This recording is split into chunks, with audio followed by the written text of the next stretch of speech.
"That's adorable," she scoffed. "Maybe next time, come back with a mop instead of a dream."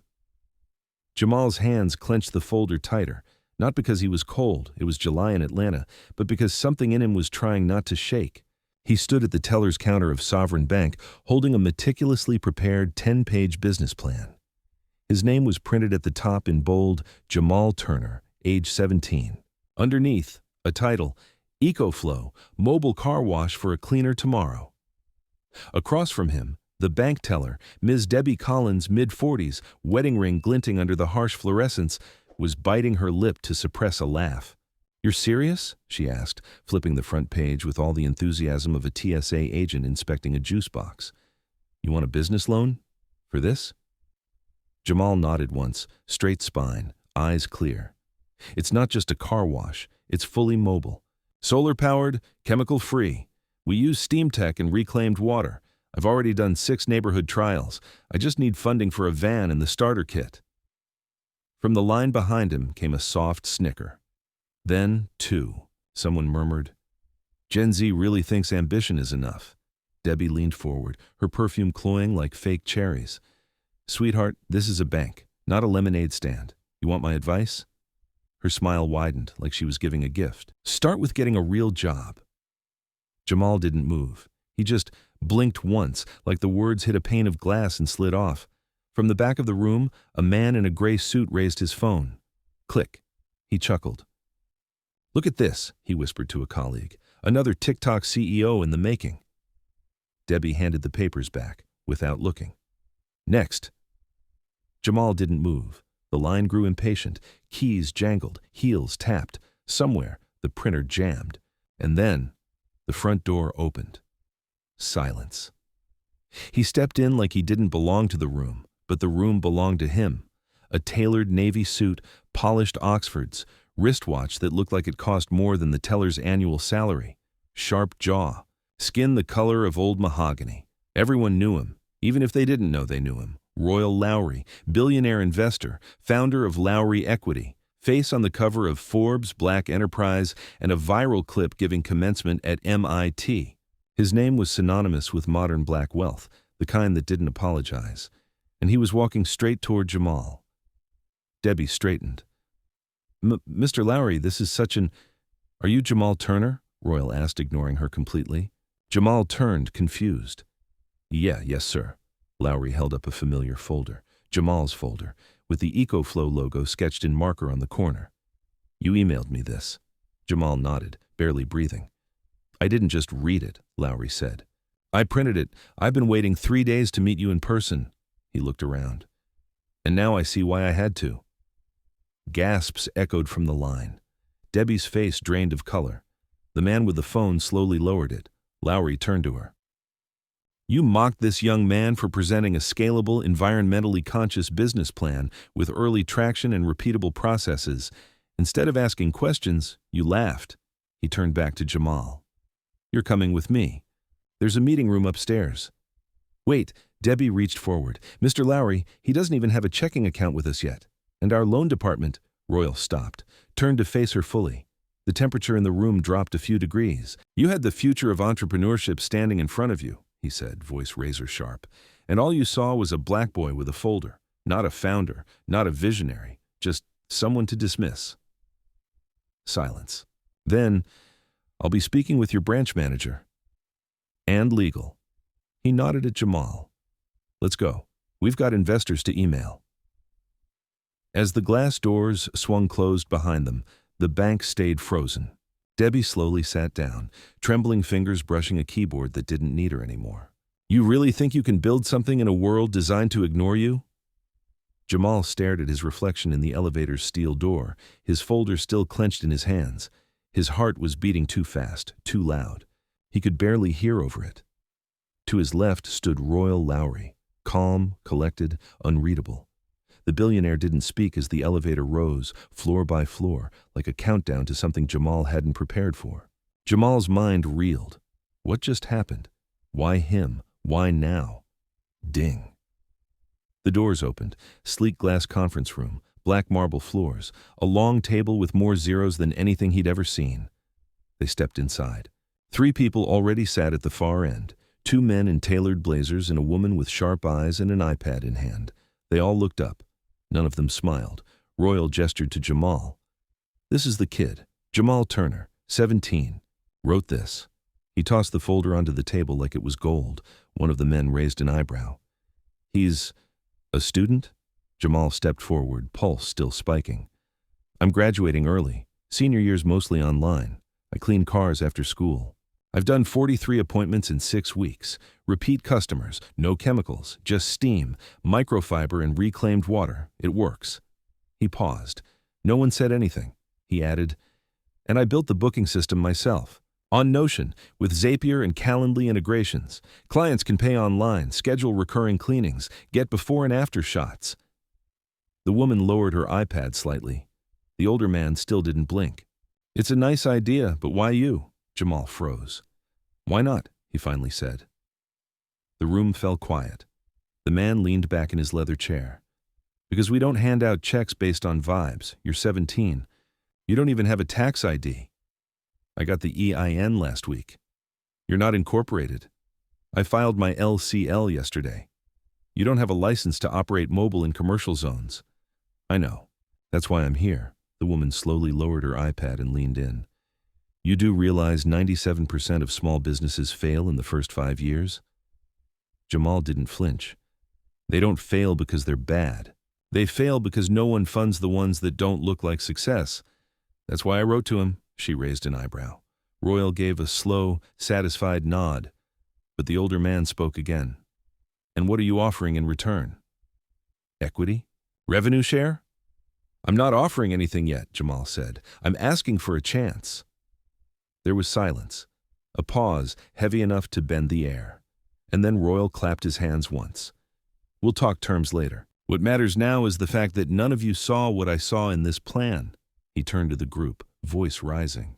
"We sit in this high-rise talking about innovation, but when it walks into a bank in sneakers, you all miss it." The room quieted again. "Make no mistake," Royal added, looking at Jamal. "You're not being given anything. You're about to earn everything." 4 days earlier. Backstory.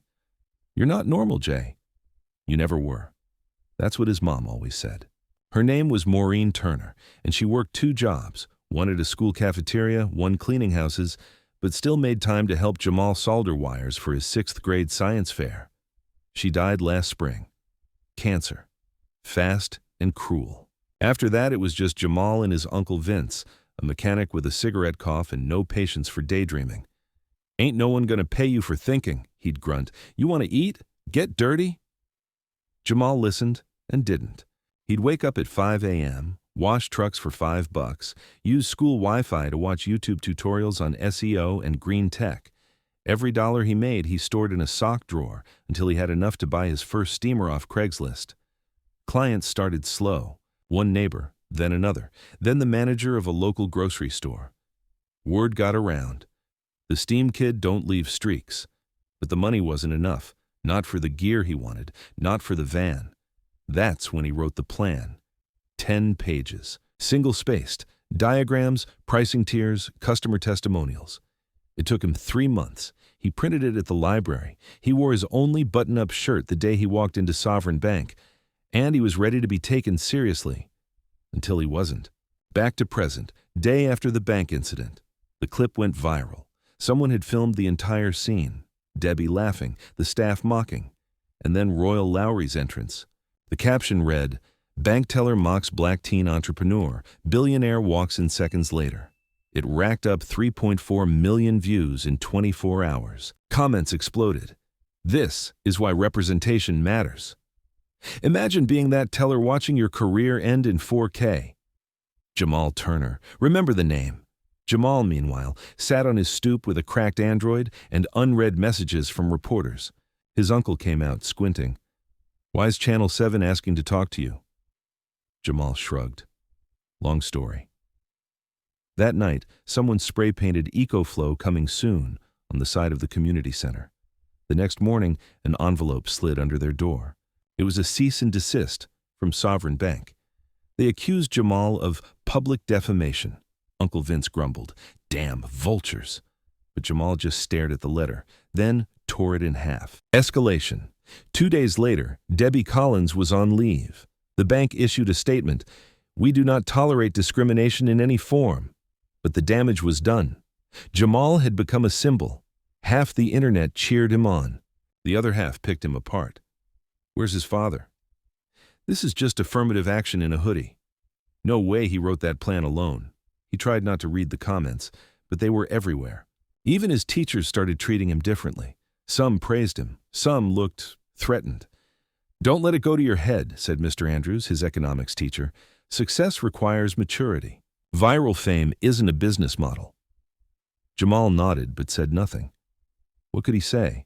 He still didn't have a van, still didn't have a team, still didn't have the one thing that mattered most: time. Because Royal had set the clock. "You've got 2 weeks," he'd said, "to prove you can scale." And Jamal, for all the buzz, was still just a kid with a steamer and a busted backpack. Pressure rises. He didn't sleep for 3 nights. He mapped routes, ran pricing models, built a free website on a Wix template. He pitched 2 high schools for contract deals, got rejected both times. He called a dozen local van rentals. No one trusted a 17-year-old with commercial equipment.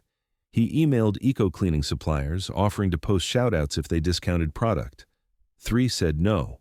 1 said yes. At night, he scrubbed tires by flashlight. During the day, he sent cold emails to anyone with a LinkedIn photo and the word angel investor in their bio.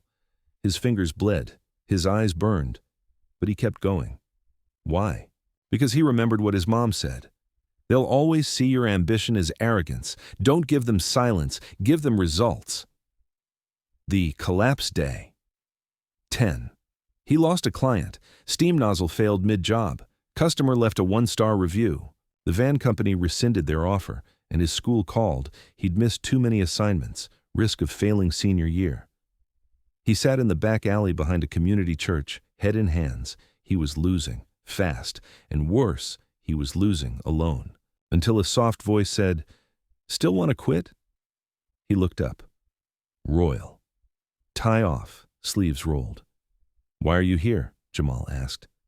"I own this building," Royal said simply. "You're cleaning behind my alley." Jamal laughed bitterly. "You gonna fire me too?" Royal sat beside him. "I've failed 14 startups," he said. 2 bankruptcies. Lived in my car one summer. Success isn't clean. It's ugly. It's cracked hands and sleepless weeks and people who hope you drown. Jamal didn't answer. Royal looked at him. "You're not being tested, Jamal. You're being forged." The room was packed. What used to be the old fire station on 10th and Broad had been stripped, polished, and reborn as an event space. Hardwood floors, string lights coiled along rafters, folding chairs lined in perfect rows. But tonight, the air wasn't about decor. It buzzed with something raw. Expectation, doubt, whispers. At the front stood Jamal. No tie, no blazer, just a black EcoFlow hoodie and a microphone gripped in one hand, like it was the only thing keeping him from floating away. The community pitch event had been Royal's idea. But this, the press, the crowd, the venture capitalists in tailored suits beside kids in school uniforms, this was all Jamal. He took a breath. "I want you to close your eyes." People glanced at each other but obeyed. "Now picture the person you see when I say the word founder." A pause. "Is he white? Is he 30? Sitting in an office in San Francisco with a Patagonia vest and a Stanford degree?" Soft laughter, nervous. Jamal continued, "Okay, open them." He held up a bucket, scratched, worn, steam hose coiled beside it. "This was my seed money. Not from my parents, not from an incubator, from neighbors. From waking up at 5 a.m. and cleaning minivans in heat that made the soap boil off before I could rinse." No one moved. "My business isn't just about clean cars, it's about trust. It's about showing up on time, respecting property, saving water. I've done 76 appointments in 8 weeks, 0 returns. My system's automated, my branding's tested, and I have 3 teenagers trained and ready to onboard. All I need now is scale." He stepped back. Silence. Then a hand went up.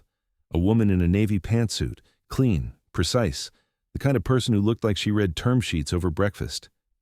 "Impressive," she said. "But what happens when the press dies down, when you're no longer trending?" Jamal didn't blink. Then I'm still washing cars. Another voice chimed in, older man, white beard. You're betting on social capital. That doesn't scale. Jamal turned toward him. I'm betting on sweat equity. That scales, especially when no one expects it to. From the back, Royal leaned forward in his chair, arms crossed, smiling just slightly. Then something no one expected. From the side of the room, a woman rose to her feet. Tight bun, nervous hands, red lipstick a shade too bright. It was Debbie Collins. She'd come. No camera crew had spotted her until now, but there she was, standing under the lights, shaking. I just want to say something. Murmurs shot through the crowd. Jamal's breath hitched. Debbie looked at him, not down on him, not through him, at him. That day in the bank, she said, I saw a folder. I didn't see a person. And I was wrong. She turned to the room. I lost my job. That clip went viral. My face became a meme. I deserved it, but that doesn't mean I'm proud of it. Her eyes landed on Jamal again. You didn't need my apology. You built this anyway. And that scares me more than anything, because it means you were going to win with or without our permission. Jamal didn't speak, just nodded once. And Debbie sat back down. In the silence that followed, Royal rose from his seat. He stepped beside Jamal and placed a single folder on the podium. Inside was a check, $50,000. But it wasn't a donation, it was an investment. Royal turned to the room. I'm putting up the first round, not because he went viral, not because he's black, but because this, he gestured at Jamal, at the mop bucket, the hose, the hoodie, is what every founder claims to be: hungry, scrappy, relentless. He looked down at Jamal. You still owe me a pitch deck by Monday, and quarterly updates. Jamal smiled, not with cockiness, but with the quiet fire of someone who never forgot being laughed at. Then, a voice from the crowd. How do we invest? Then, another. Can we join the pilot rollout? And another. Do you hire part-time? By the end of the night, Jamal had more than he expected. Not just funding, not just clients, but belief. The kind that didn't ask for credentials. The kind that saw results and said, you belong. Later that night, long after the chairs had been folded and the floor swept, Jamal sat alone on the curb outside the firehouse. His hands trembled, not from nerves, but from everything finally stopping. He pulled out his phone. One new message. No contact name. You showed them. Mom would have been proud. He stared at it for a long time, then typed 2 words. I'm ready. A van pulled up. Not new, not shiny, but his. It had the EcoFlow logo sketched on the side in vinyl that he and his cousin had cut out by hand. He climbed in, set the GPS. First client of the morning, 7 a.m. He wasn't done. He was just getting started.